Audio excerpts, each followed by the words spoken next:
The following is rated not safe for work. It contains strong language, adult situations, and lots of spoilers. Discretion is advised. In the criminal justice system, cinematic-based offenses are considered especially heinous. The dedicated attorneys who investigate these villainous films are members of an elite squad known as the Reels of Justice. These are their stories.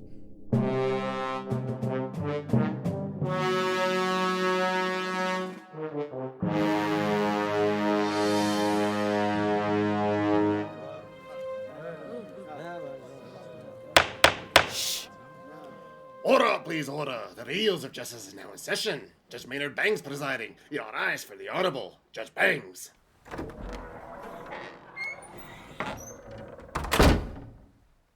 Be seated. Welcome to the Reels of Justice. Today we are hearing the case of The People versus Cruising, a 1980 crime thriller about an undercover cop in hot pursuit of a serial killer that is terrorizing the gay scene of New York City. For those of you unfamiliar with our court proceedings, we are here to determine if this film is guilty of being a bad movie. As always in this courtroom, films are to be considered excellent until proven awful, and the burden of proof lies upon the prosecution to prove beyond a shadow of a reasonable doubt that this film is guilty. Mr. Big Ben Haslar, you are representing the prosecution. You may present your opening statement. Thank you, Your Honor. I invite you all to take a step back into our Wayback Machine that Andy left for us and have you join me in a trip to the 1980s, a period of heightened fear and moral panic surrounding the LGBT community.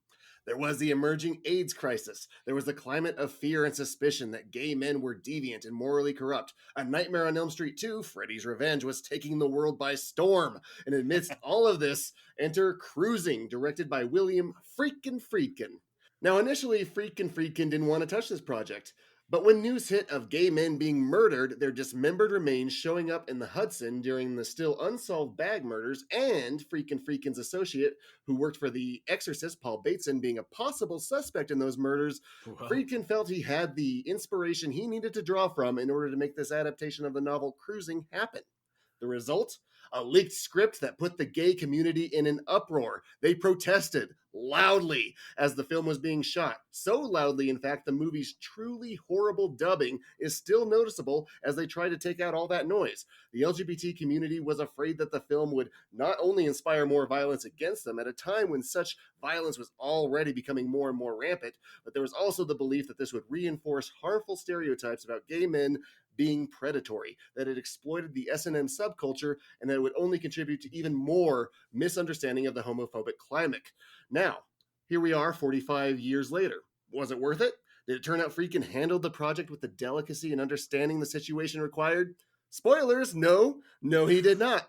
But we are also left with a confused mess of a product that, like Prometheus, leans too much on its own ambiguity and to leave you with anything substantive.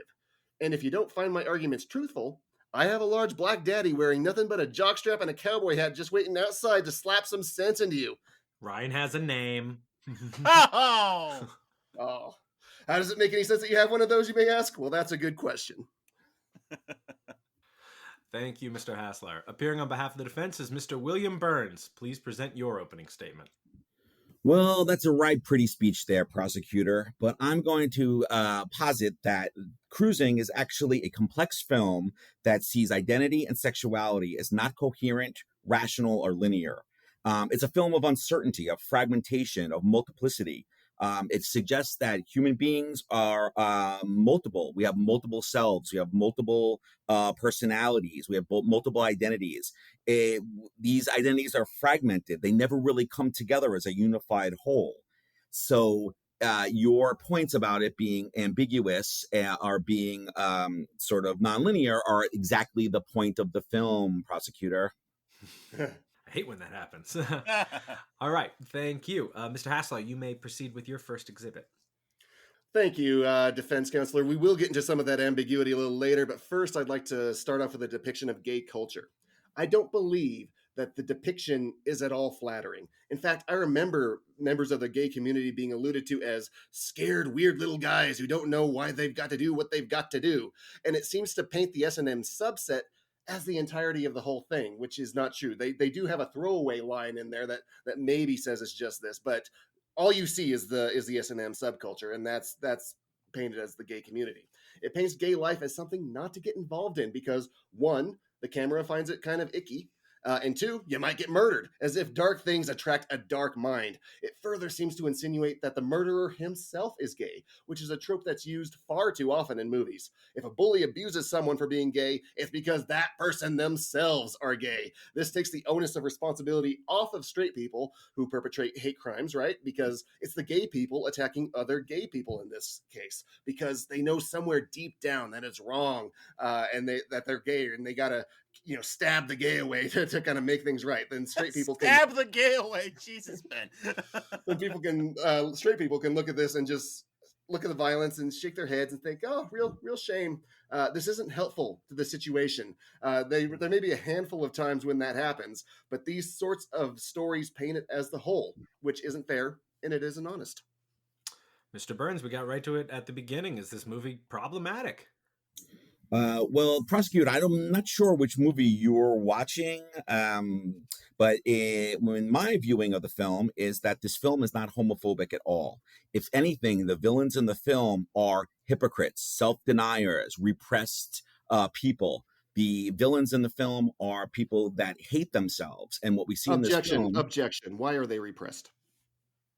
Because of the society we live in, right? One, latent homosexuality or having homosexual tendencies is not something that's frowned upon. It's something that is seen as in religion. It's seen as evil, as sinful. So therefore, those tendencies are often repressed or often pushed down. But I think what Mr. Haslar is asking is the film framing that their latent homosexuality is the cause of their violence?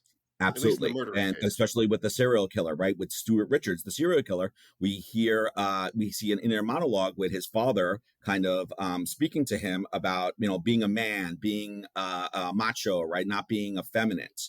So Stuart, the serial killer in the film, right, is one of these kind of self-denying, repressed homosexuals. And that's the anger that he has. He directs, of course, at the objects of his desire.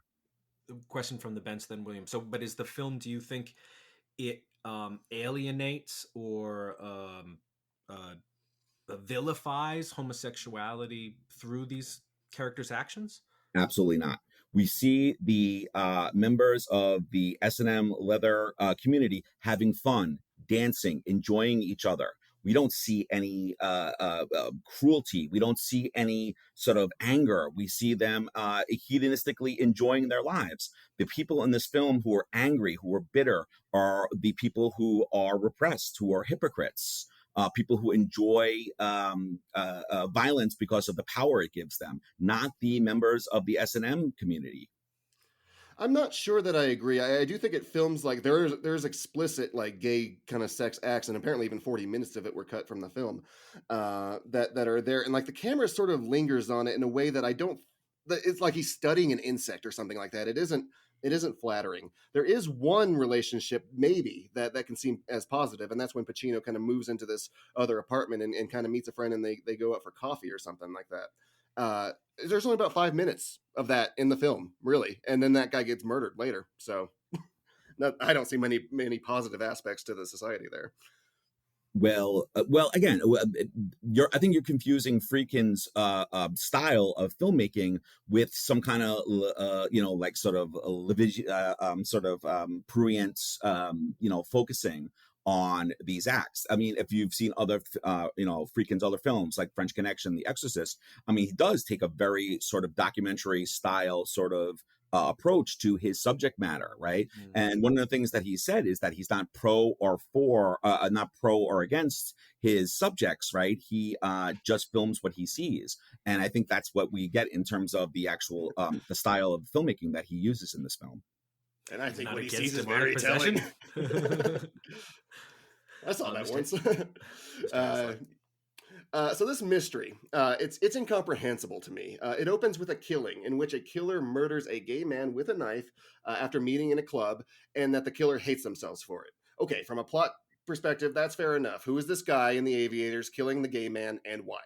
Okay, so also there are bloody parts showing up in the Hudson for some unknown reason. The police chief seems to think that it's the same person doing that, even though the MOs of these murders are vastly different. Anyway, he sends Pacino to go undercover as a gay man to figure out who's doing it. And pretty quickly, it seems that Pacino meets the killer and they go off somewhere together.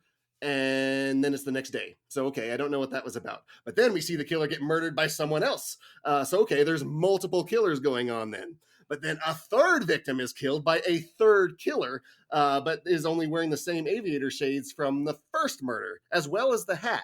So, okay, the second killer is stealing accessories from the murder victim then? Meanwhile, Pacino identifies the wrong man as the killer because he thinks he works in a steakhouse and therefore has access to knives. I don't know. It doesn't make much sense.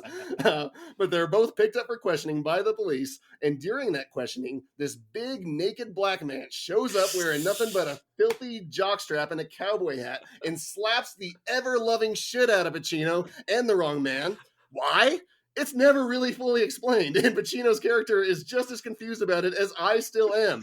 Mr. Burns, I do have to ask here, why did that man walk in and slap Al Pacino? Well, actually, that supposedly in Friedkin's research on the film is that he actually found out that oftentimes, I guess, New York City homicide detectives would do things like that to try to rattle their, the suspects that they're talking to. So that actually that part, and I will concede it as a very odd part of the film, but actually comes out of sort of real tactics that I guess at the time the NYPD detective, the homicide squad would actually use to rattle their suspects. Based on a true story. Stick that in your pipe and smoke it, Mr. Haslar. No, two counterpoints to that. In the 80s, we didn't have access to Wikipedia, and we couldn't easily Google that, so it was very confusing then. You don't, especially if you didn't live in New York and didn't know their tactics. And two, this gay guy, or I don't know if he's gay, he's just a policeman, I guess. He's wearing a jockstrap. Like he's lounging around in the interrogation room. Like Pacino even has like a conversation with him later. He never, like he's fully comfortable with this situation. It wasn't something that was used to confuse everyone. He's like, yeah, whatever. Pacino grabs his hat and throws it out a window. It still okay. It is a funny exchange, but it's because it's so out of left field. But continue, Mr. Haslar. It doesn't make sense like this script. So anyway, up until this point, I'm thinking that the film is intentionally being ambiguous. It's just moving members of the cast around in the role of the killer to portray the gay S&M scene as one of madness. But then, following another lead, Pacino ends up trailing another gay man from the clubs named Stewart, who turns out to be mentally ill, who is schizophrenic, he has delusions, and speaks to his father who's been dead for years. A father who, in these delusions, speaks in the same fashion as the killer had earlier in the film, that "you made me do that" voice. The implication being Stewart has always been the killer. Stewart is gay, but hates that part of himself and manifests his abusive father when turned on by other gay men. And Pacino cruises and apparently apprehends Stewart. The police chief pins the body parts of the Hudson murders on him too, which made no sense. It's just something that Friedkin really wanted to incorporate into the film.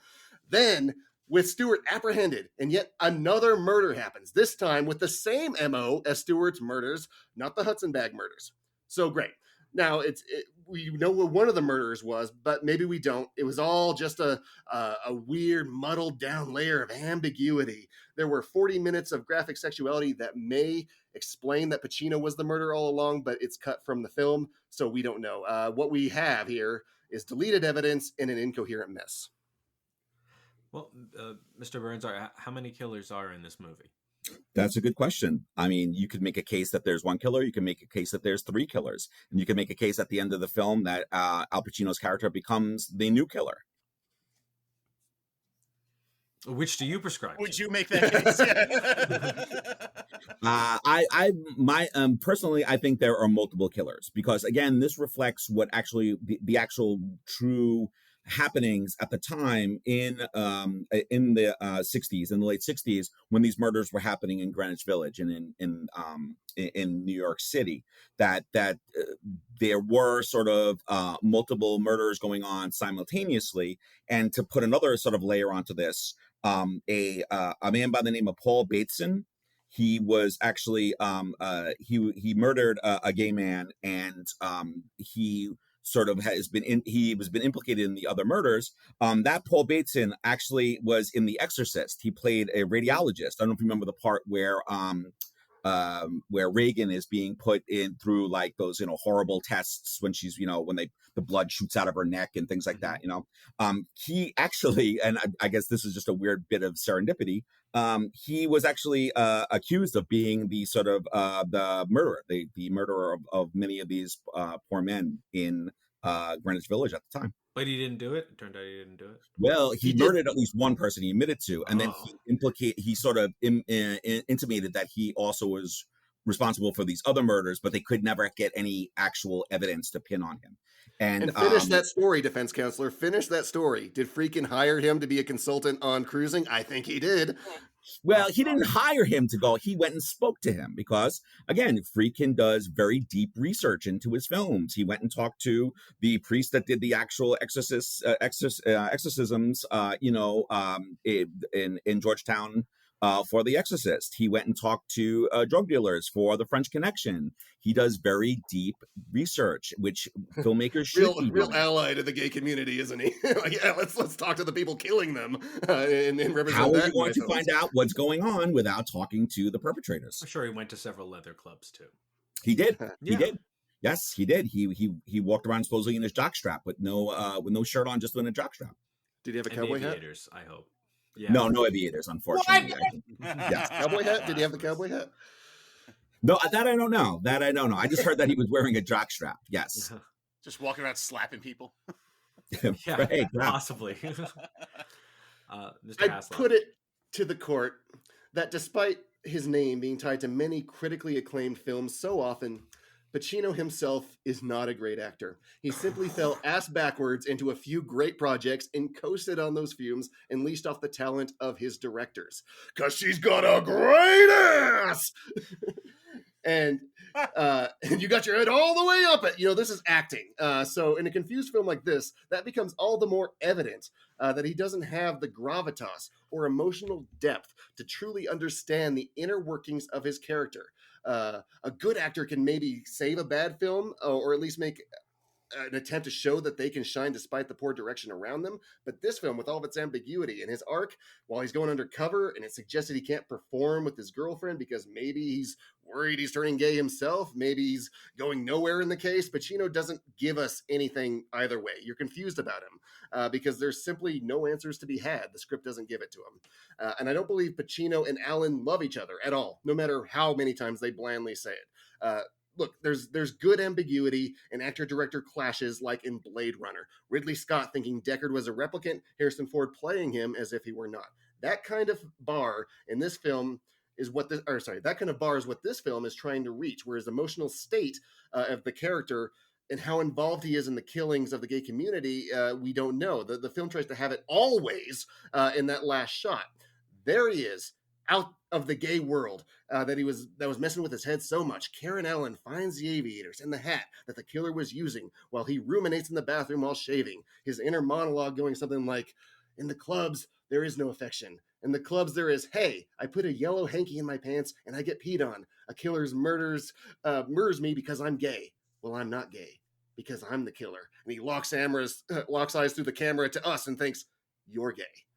This is disrespectful, tone deaf, ending, and it says nothing. Either the killer is either he was the killer all along, which doesn't add up. We're not meant to know who he was this whole time, and we're following him one way or the other, or the makers of the film don't know and want to throw some ambiguity out as just to say, hey, there's something clever there. You're meant to decipher it. You figure it out.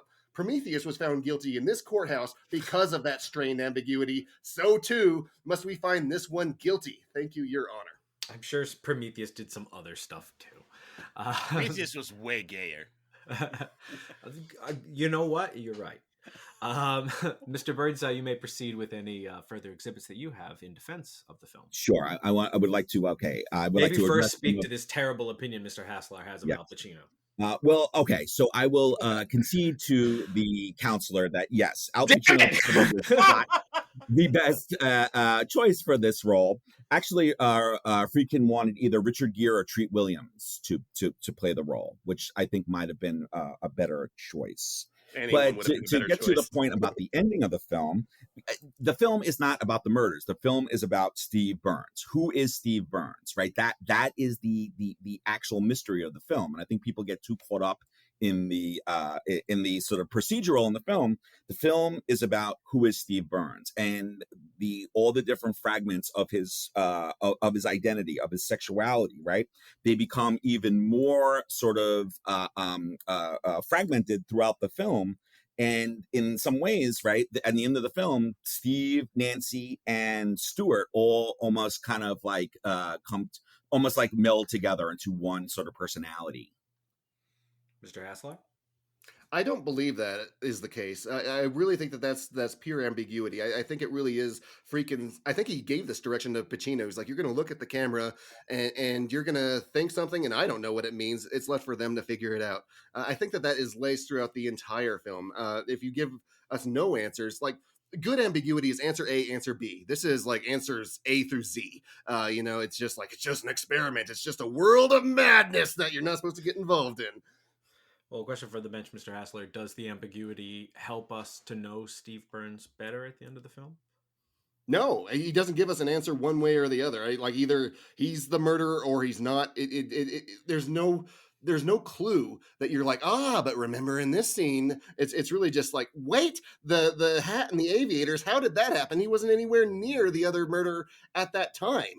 How does this make any sense? Your only answer is that he's mentally ill and like is kind of projecting these things, but even that doesn't make sense because these murders actually happen. The police chief talks about them, so no, not at all. Mr. Burns, your next exhibit, or you can respond to that.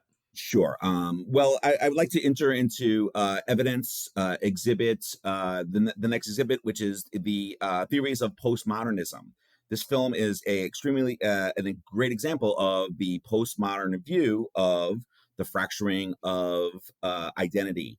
There is this belief in postmodernism, right, that we are just the sum total of all our influences. There is no central identity. There is no coherent personality. And again, I think that this is brought out in the film because there are no answers. There are no answers in life, maybe in art, but in life, many times there are no answers. We don't know why people do certain things. And I think that really is reflected in the film.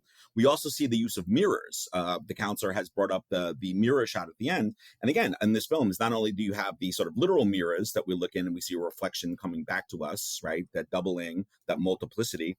But also there's a lot of mirroring metaphorically, right? Because in the film, many of the cops in the film, right, actually not many, but one of the cops in the film is actually, right, cruises these clubs, right, undercover, but he's doing it not because that's his job, but because he is secretly a homosexual. Right. One of the best scenes in the film is one of the leather clubs has a sort of almost like a cop night where people dress up like police officers. Right. It's the theme of the night.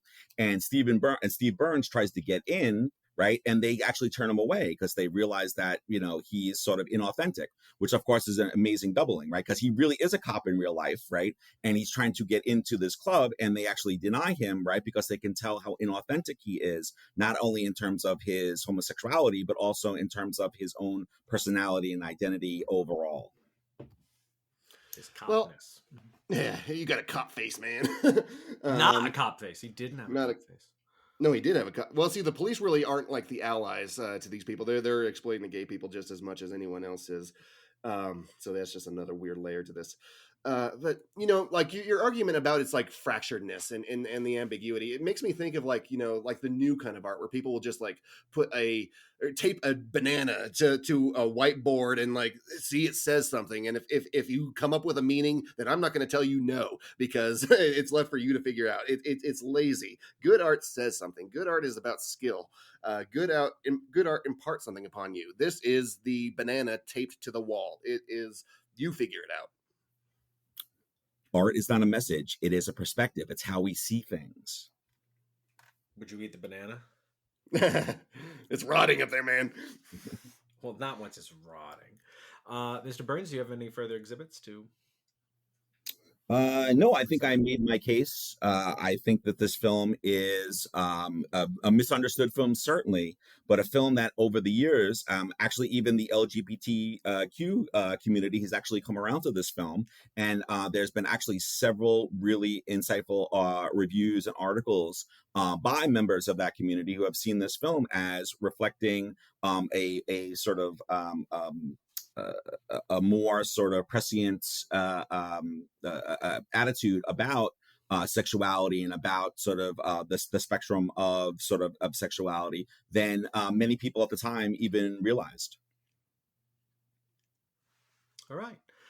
Both sides have rested their cases. The attorneys will now present their closing arguments. Mr. Haslar, you may begin. Big bare-ass Black Daddy is outside waiting, my fair jurors. Do not make the wrong call, because there's a Republican Supreme Court out there right now, and he's angry. And he's taken into account the films that you are allowed to be tourists in. He's taken into account that this film you're a tourist in a place where he lives and works. You've hopped onto your little tourist bus. You snapped a few pics of the gay and S&M scene, but you didn't have to live the tragic history of those involved. Be you sympathetic, a hater, or indifferent, this film didn't help anyone. It didn't impart anything on you. It simply exploited murder and depression on a level not seen again until Michael Bay's Pearl Harbor. Oof. Strong words. Thank you. Mr. Burns, please present your closing argument. Yes, jury, please be on the right side of history for once. Embrace the ambiguity, embrace the fragmentation, embrace the incoherence, and embrace the instability. Because in that way, you will truly understand what William Friedkin was aiming for in this misunderstood classic. Thank you. Thank you both. Members of the jury, Mr. Maynard Bangs, Mr. Dylan J. Schlender, and Mr. Party Size, Ryan Luis Rodriguez. You have all heard the facts concerning this case. It is now up to you to determine if this film is guilty of being a bad movie. The bailiff will escort you to the deliberation room to render your verdict. All right, this way. I've only seen Pacino and Scarface. I thought it'd be a film about knitting, but it wasn't. It was something else. He's the scarf ace. Ace of scarves. You got it. Wonderful.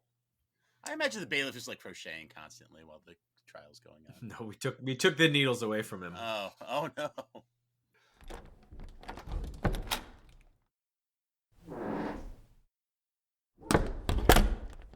Okay, ladies and gentlemen, what are we thinking? Dylan. I think it's a real testament to this court that we can have such an interesting conversation about such a terminally boring movie. I mean, people are going to listen to this show and think like, oh man, I should actually watch this, No, but...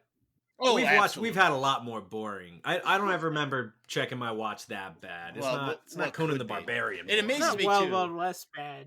It's not Wild West funny. It's amazing too that this is like somehow the third gayest movie we've ever talked about on this show. But anyway, I think it really does come down to whether, you got to, are you embracing the ambiguity, right? Like, so are you on Team Ben saying like, okay, look, this really doesn't say anything. There's no there. And they're trying to just like slough it off on you. It's like, ooh, what do you think? And then it's like, and then you have William's argument, which is good too. It's like, well, no, it's more about the perspective. It's about observing this journey, and we not having a concrete spelt out conclusion. Like, that's okay. Because here's the thing, because Ben did say there's so many interpretations, right? He says it could be A or B, but this goes all the way through Z. I wouldn't go that far. I think it's pretty safe to say there's an interpretation where Pacino becomes the murderer. I don't think you can interpret it as him being the murderer the whole time based on the evidence in the movie. But I think if you want to make the conclusion that he kills his neighbor at the end, I certainly think the captain thinks Al Pacino killed his neighbor, whether he did or not. I think that's fair. I really think that's the implication made by the film. really think that's fair. And I think his girlfriend putting on the hat and sunglasses at the end is to tip you off, not to say he was the killer, but he became a killer. So there are some interesting threads to pull on in this movie, but like if you think about this case, we really only talked about like 2 or 3 scenes, and this is a pretty long movie, we're really just kind of talking about the end, so I'm leaning towards Ben. I just don't think there's a lot of there. But, I'd like to hear from Ryan because I'm sure he knows a lot more about William Friedkin than I do. I do. And in fact, I actually did this movie as an episode of One Track Mind way back in 2 years ago, which is a long time ago for my brain. Long time. I was going to say that's an eternity. But it's one of those things where I honestly think that William Friedkin looks at the gay community as kind of an existential threat. He looks at it as this inherently strange business that then, when the gay community gets up in arms, he's kind of like, "What? I don't understand. Why are people so upset about my movie?" But if you really look at it, it's not exactly the most gay friendly film I've ever seen. Oh yeah.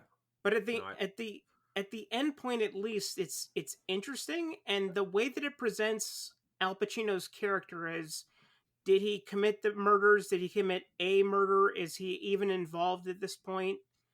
I kind of like that ambiguity, but I want to hear from Rob. See, the ambiguity is what bothers me, and not just that it's ambiguous, right? I mean, when you have an ambiguity about who's the killer, what you're saying is anyone could be the killer. And when you're saying it about, I'm not sure he's saying it about all gay men, but he's at least making that statement about the gay leather scene in New York in the 80s. Absolutely. He's at least saying it about that niche. That's, to me, whether Pacino became gay throughout the course of his undercover work, or whether he always was from the beginning and there are multiple killers, I think it's either you're saying that the culture turns people violent or it attracts violent people. I think that the movie is saying that. Now That's fair. I think he probably thinks he has a somewhat gentle hand because he's like, that neighbor was nice. And it was like, look, here's a nice, member of this community. He's not even a member of the leather community, though, right? I mean, he's just a homosexual who lives in that apartment. I'm not sure that they're tied to the clubbing necessarily. I don't think he goes clubbing with Pacino. So I think he's saying, hey, look, there's good ones, but this whole world here is just messed up. He's kind of saying, I think the word Ben used was icky. And now I think William framed this very well, that saying that Friedkin is he just kind of sticks the camera there in a voyeuristic way. And he's a documentarian. He's like a documentarian, and it's sort of removed. And in something like The Exorcist, it kind of makes it scarier. But with material like this, it feels like he's intentionally keeping a distance because he's turned off by it. And that was how I had interpreted the camera hanging out too. Like just those long takes, like when the guy just walks up to Al Pacino, starts rubbing him. Pacino gives him the worst stink face ever, and the guy keeps doing it. It's just like, you're not trying to present a lot of fun here. But then they do drugs and they dance, and those parts seem, those are more of the uplifting, hey, there's some happiness here too. But I think overall he's kind of judgmental of it. Yeah, I think that he's definitely terrified by the gay community in a way that... At least that subset of it. Yes, exactly. And in a way that does not match his opinion on, say, The Exorcist, which comes from an inherently Catholic kind of point of view that maybe if he didn't adopt, maybe he understood from childhood. But this is a completely different environment. I thought he was Jewish. I think William Friedkin's Jewish, but okay. Ryan, we gotta know whether he's Jewish or not. I mean, he's not allowed in the jury room, but that's a good point. Sorry about that. If everyone who breaks in makes great points like that, but because I wouldn't have known. But yeah, now otherwise, it's I don't think the film's boring. I find Pacino's performance actually. Oh, it's boring. What kept you interested? I like Pacino's performance, and I think that his performance he seems very uncomfortable, is the kind of way Ben described it, and I think he wants to feel uncomfortable, and I think the movie wants to make you feel uncomfortable, and if that's only to feel Pacino's uncomfortableness or if it's a projected uncomfortableness from Friedkin, I don't know. That might be a fair way of looking at it, but I mean, I think if you're going to say that about Pacino, then it's inherently the momentum that's building up. He's inherently uninteresting until we get closer and closer to the end, where he eventually, has to stab that dude. So I just don't buy. I don't think he's particularly interesting, and I think it gets interesting towards the end, but it's a real long walk to get there that doesn't maintain your interest. At least, that's where I'm coming down. So I feel pretty good about. I think we had a good conversation about this. I think we had two fine cases. I don't think the movie is inherently homophobic. I agree with William on that. But I do agree too. Like he is kind of looking at it a bit askance. But it's a pretty severe community. When you go into those leather places, or so I've been told. Sure. But I think today this is guilty for me because of the sin of just being too boring. And when you have a guy like Al Pacino, and that's the best you could get, maybe Ben's onto something. Maybe Al Pacino's not a good actor. We'll have to do all of his movies to find. He has been I don't know if he's a homosexual in Dog Day Afternoon. Yes, he is. Yeah, but isn't his? I don't know. His boyfriend is trans. Right, exactly. Yeah, he's I don't have time to unravel this. Yeah.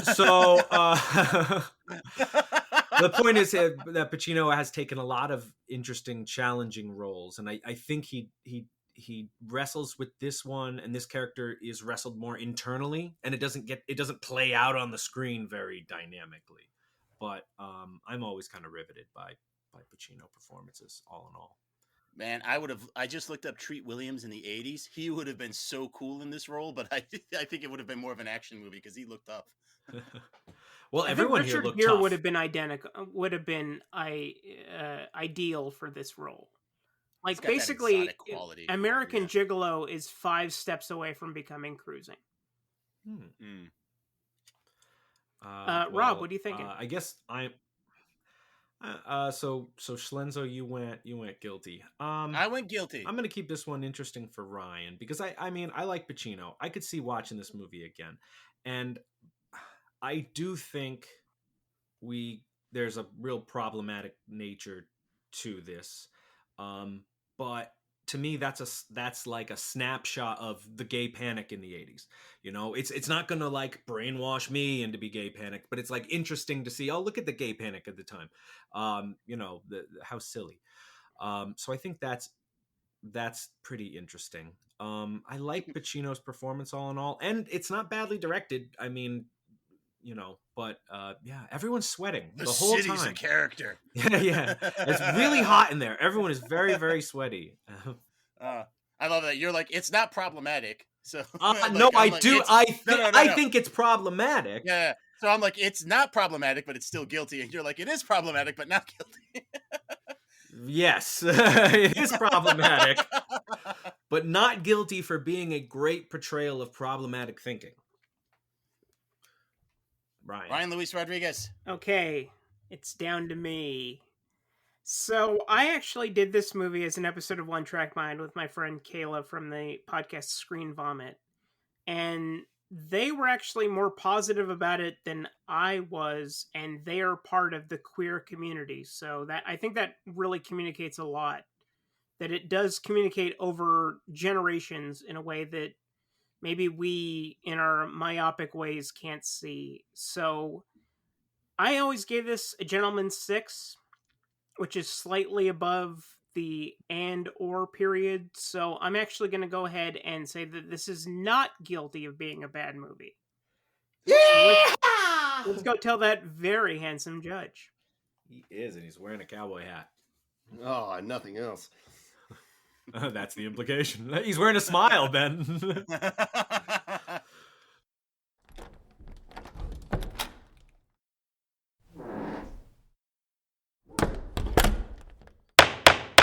Mr. Foreman, have you reached a verdict? We have, Your Honor. In the case of the People versus Cruising, we find the defendant not guilty of being a bad movie.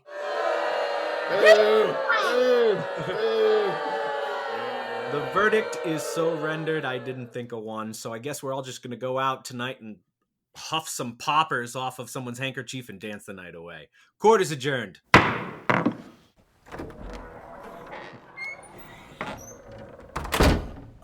really don't have a good interviewer voice because I don't want to do do an offensive. No, and you shouldn't at all. Could you do Pazuzu from The Exorcist or something like that? You know. Just don't mention what my mother does in hell, okay? Please, if you're gonna say that, just don't mention that. She bakes cookies in hell? Yeah. She knits socks in hell. No. She sews socks that smell. Oh. This is Jean Guidard, the original French Connection. I'm glad we're not doing an William offensive one. Make that movie. Yes, oui. And I'm reporting to you live outside the Wheels of Justice. I don't know why he's spitting. William. Yes. Would you care to share your thoughts on today's Friday? Yes, I'm glad I was able to present this, my case, and I thank the jury for being open-minded and for being understanding of how times change and how sometimes a film that is misunderstood when it is initially released can actually find its audience later on. So thank you, jury. Thank you, judge. And I will say to the prosecuting attorney, it was an honor to cross swords with you, sir. So polite. So nice. Mon Dieu, very good. Merci. And here comes a bigger burn. Excuse me, can we get the word on how you feel about today's Friday? I guess I'm okay crossing with over this. into Danish there. It's not really making a lot of sense, Dylan. It's going This great. is more of a 50-50 film for me. I see it rated more popularly online. I didn't find myself there. Maybe it's because I thought it was going to be a murder mystery, and that's kind of what it set itself up to be, and it wasn't. They changed course, and I have no trouble believing Al Pacino can convincingly act that he's getting high. So, yeah, no, I don't think that's a good performance at all. But I'm okay with it. C'est bon, mon ami. Sit down, we'll have a glass of wine. You can keep whining about the movie. But for now, we'll go back to the studio for trial analysis. Oh my god. Stick to one I need a accent, cigarette. man. Sacre bleu. Sacre bleu. Is that going to be the Oui. new bailiff for the next season? No, I've got the backup Irish bailiff. No one in remembers cold what storage the in case character's you name lose was them now. out. So now it's Sacre What bleu. was it? Yeah, the original French Connection. It's Bon Voyage. Oh, I Yeah, like that's like that one. his But wrestler name, interesting case. Yeah, that was a fun one. Like I said, that's a testament to this show that we can take a movie that boring and have a very interesting conversation about it. It wasn't Actually, I that guess boring. I should say this. I should be upfront. I actually had evidence that I held back that might have influenced the jury. I don't You know can if you give want it to me us now. Don't worry. On Give my it to us side? now. Yeah. You know that the amazing character actor James Remar, right, who was in Warriors, he was in 48 Hours, Love he was him. in Yes. Dexter. He actually has a small role in Cruising. He plays the nice gay guy's boyfriend, jealous boyfriend, right? So I actually ran into him one time, and I said to him, I'm like, "Oh, Mr. Remar," I said, like, "I love Cruising. I think it's a misunderstood masterpiece." He looked at me, started laughing, and walked away. That's awesome. So I was that's like, a we true understood story. it fine. Oh man, no, he was so good in Warriors. It's a good thing you didn't bring that up. Exactly. I'm sorry I had to Definitely would have withhold come that. into the verdict. It would not have though. We that Oh, would it would on my side, I guarantee you. you would have sunk it for that. Yeah, probably. It's not the movie's fault. The guy, I don't know, likes to laugh and walk away. The guy had 2 seconds of screen time, didn't like it. You know what? That might be exactly why. He wasn't in the movie much, so it is maybe a weird. Hey, he did get to beat up Al You don't Pacino, remember but, me as the millionaire boyfriend of Samantha on Sex in the City? What kind of shit is that? Is that true? Yes, he I'm was. sure. Oh, Yeah. Now, William, what keeps you busy when you're not here? What do you do for fun? For fun, well, I'm a teacher. I teach English and cinema, and I do some writing. I actually have a new book out called Ghost of an Idea, Hauntology, Folk Horror, and the Spectre of Nostalgia. And Heck that's yeah, out. we got ghosts.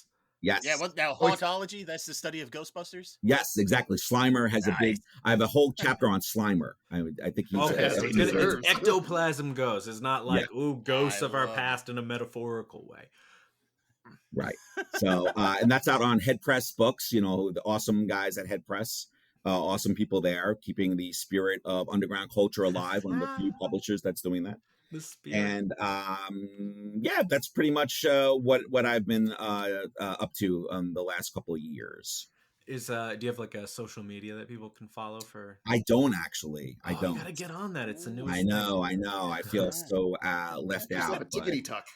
Especially with the book coming out. Now, William, in your book, you have folk horror mentioned right in the title. Yes. So, like, what is folk horror for us rubes out there? Like, if you had to give us the 101. Sure. So folk horror basically is horror that's focused on the clash between sort of the rural kind of mentality and the urban mentality.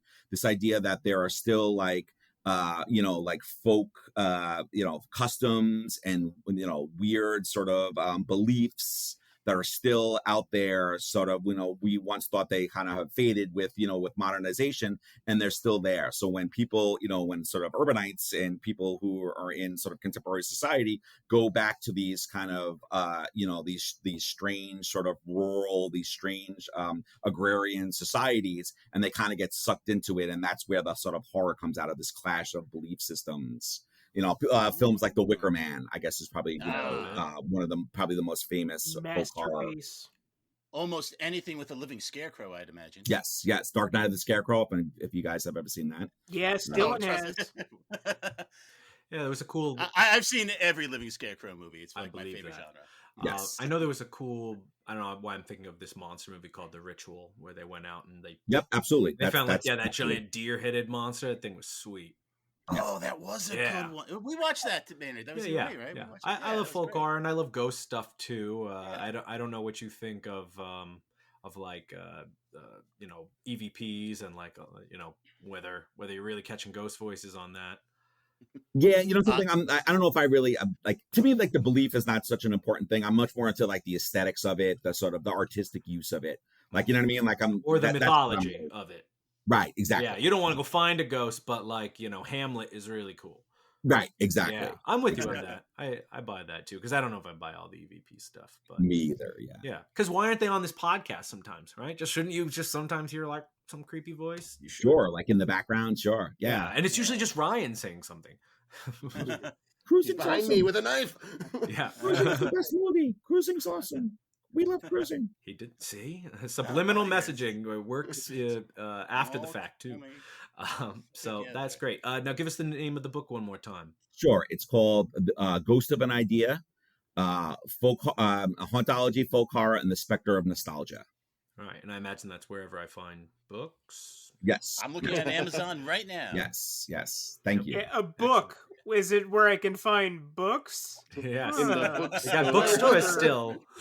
I don't know. Mine only sells Funko Pops now. That's true. That's a fair point. That's a really good point. Now, William, we always ask for recommendations from our guests for movies that you think people should see. So, what is a movie you think people should see? Well, I'm gonna throw out a really wild one. Alejandro Jodorowsky's The Holy Mountain. That's One of my all-time favorites. Yeah, all right. Tell us about it. What makes you like it? It's funny. I did a class on surrealism in literature, and I showed that film to like 18-year-olds, and it blew their minds. They could not wrap their heads around it. So I love doing that. It's one of my favorite things, is to find these to show these weird films to like impressionable students, and just see like their minds just explode. Is that the one future with Democrats the golden want? excrement? Is that the one with the golden excrement, or is that El Yes, the alchemy. They do alchemy, right? And the main character, who actually originally they wanted George Harrison to play it, but because there was too much nudity, George Harrison actually turned it down. Amazing. Ringo turned it down because there wasn't enough nudity. Yes, exactly. See, this is why we keep Ryan around. He's seen all these weird movies. You throw one out left field, he's seen it. I think George Harrison was in Caveman. I think. No, Ringo Starr. Ringo's in Caveman. That's where I knew lots of nudity. He's awesome. Yeah. Was George Harrison in a movie then, or just the Beatles movies? He's in some. I think he was only in the Beatles movies. He actually produced, right? He's in Saving Private Ryan? No, he's in Life of Brian. Life of Brian. Yeah, I want to see him in Saving Private Ryan. I don't know, somewhere on D-Day. He actually had Brits there. He had a movie production company, and Shanghai Surprise sunk it. Handmade Films. Yes, that was the surprise. And he actually backed the Madonna Sean Penn movie Shanghai Surprise, and that sunk the company. That movie kind of like, wrecked the finances of the company, and that was the last movie I think they produced. Huh. On paper, that movie should work. I want to say that I think they backed some Monty Python projects too. Yes, They did. yes. Like Brian. The Ruddles. I think they might have even done the Ruddles. Yes, they did. Yes. Some voice that I'm hearing, like an EVP, is saying something about Life of Brian. I don't know. I'll have to... I'm gonna light a candle. Oh no, Big Ben, what is your? Edit these podcasts. It's all staying in. What's your recommendation? My recommendation also features a psychopathic New York murderer who potentially is seeing things that aren't there. It's 2000's American Psycho. We don't want no sissy Canadian psychos in our films who incessantly apologize as they stab you. No, we want our psychos built the American way. Psychos who take full advantage of the stock market, chase down their secretaries around desks, wear dry, clean press Armani suits, except... Wait, Armani's he's Italian. It doesn't matter. We're Americans. The only exceptions allowed are foreign goods from suits from Italy and whiskeys from Scotland, damn it. And on rare occasion, maybe Wagyu beef.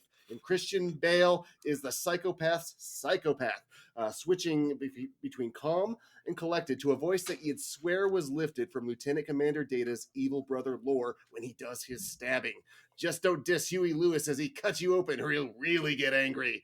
There's a twist ending, and I think there's even a twist ending on the twist ending, so be sure you're paying attention. Might not have killed anyone.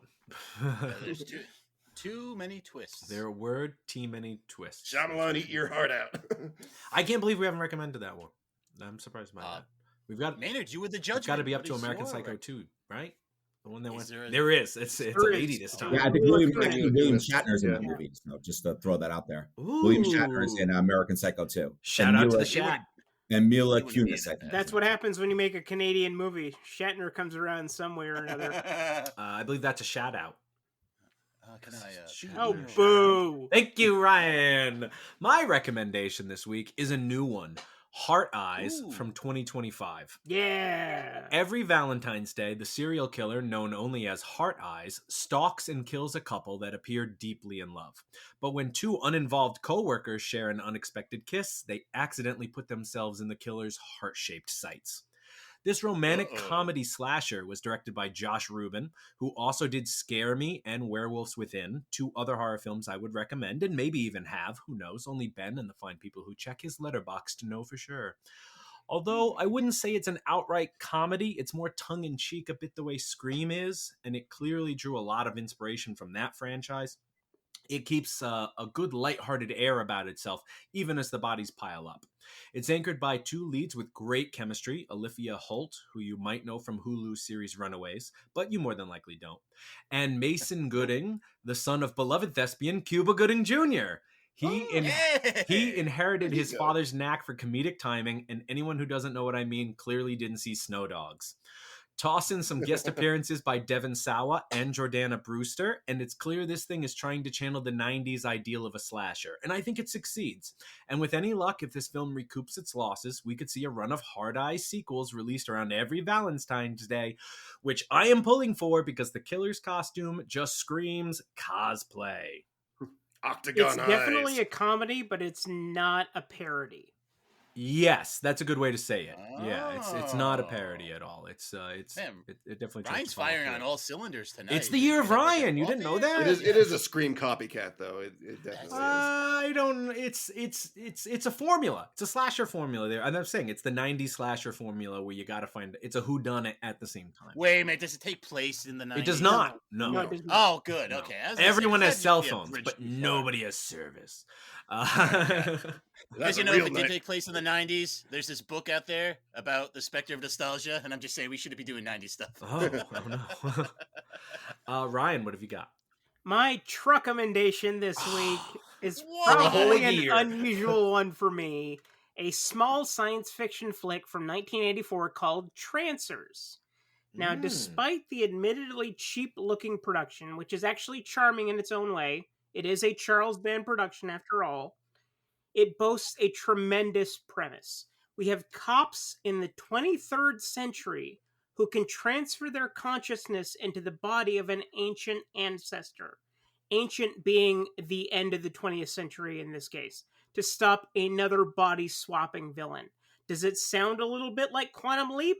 Well, considering that this was 5 years before that series debuted, Donald P. Belisario owes Charles Band a royalty check at this point. It's also decades ahead of Assassin's Creed. I am always supportive of movies and television shows about time cops, whether it be Loki or, well, Time Cop. And frankly, I was gobsmacked that I enjoyed it enough to recommend it, but that's just how life works. Trancers is currently streaming on Peacock. I can guarantee this movie is great because it's got 4 sequels. I'm pretty sure. Oh, right, Ryan? It's got like... You're not wrong. You're not wrong. Yeah. It's that Charles Band? The Yes, guy who that makes Charles Band. Oh, my Full Moon. Oh, okay. Full Moon movie. Can you Yeah. believe that Charles Band jumped to the future, stole the idea from Quantum Leap, and then jumped back into the body of someone else to rip it off? That sounds in a movie? exactly like something he would do. Yes, I believe You're it. right. Shalenzo, why don't you send us on home? I will, because, Maynard, sometimes I am not the one controlling the metaphorical remote. And when people who are not me, that I spend a lot of time with, want to watch something, I make a big stink about it. Yep. But I ultimately cave. Yep. And that's what led me to today's recommendation, 2021's Cruella. A hot new take in the what if this bad person was not really that bad genre that seeks to rehabilitate the would-be puppy skinner Cruella de Vil. The movie has the pieces it needs to be okay, but ultimately drowns in a shallow pool of mediocre ideas, a paucity of talent, and a distractingly high number of needle drops that would make even the finest wax-mustachioed hipster blush. 101 Dalmatians is an amazing Disney classic. Let's get that right. And part of what makes it so great is the real biting terror a villain like Cruella invokes. I mean, she wants to skin puppies. The choice to take Cruella de Vil in a frankly much less interesting direction did nothing to serve the character or strengthen the original movie. One day we'll be past all this BS. God, I hope so. Or we won't be. Until then, enjoy this one more piece of straw. Surely this won't be the one that breaks any backs. Puppy Skinner is my new band name. They should do like a reimagining of Dumbo, where we find out the racist Jim Crow crows are like, actually relatively sympathetic. Actually, they might have turned out to be nice in the end of that one. They might have helped Dumbo. I can't remember. No, they did. They gave him the feather so he could good. fly. Oh, then we'll find out they actually were evil. It's still problematic, but still. Yeah. At least we're gonna find out like the circus master was actually good or something. I think that might happen. Don't they make it Danny DeVito in the new one? Yes. Isn't he nice? Yes. Yeah, he's got to be nice, right? He's Danny No. DeVito. No. What? I couldn't even imagine a mean Danny DeVito. But Looks Michael like Louis Keaton from is Taxi. worse than Danny DeVito in What that. about the Penguin? And the Penguin. And his character on Always Sunny. Even the Penguin's kind of misunderstood too. What's with these misunderstood? When he bites that villains? person's nose off, kind of misunderstood. Maybe. Bit it off in self-defense. Just like Blaine got Cruella your nose. What's wrong with that? skinned all those puppies in self-defense. And with that, we're all out of show. But we want to thank our guest, William Burns, for joining us. Thank you so much, William. Thank you for having me. This was awesome. Thank you, guys. Yeah, we'll have you back, and we can't wait. And we hope everyone else will enjoy joining us again as well, as the reels of justice keep turning. Count it. She's got a great ass! Please follow us on Twitter at Reels of Justice, Instagram Reels of Justice, and Facebook.com/Reels of Justice.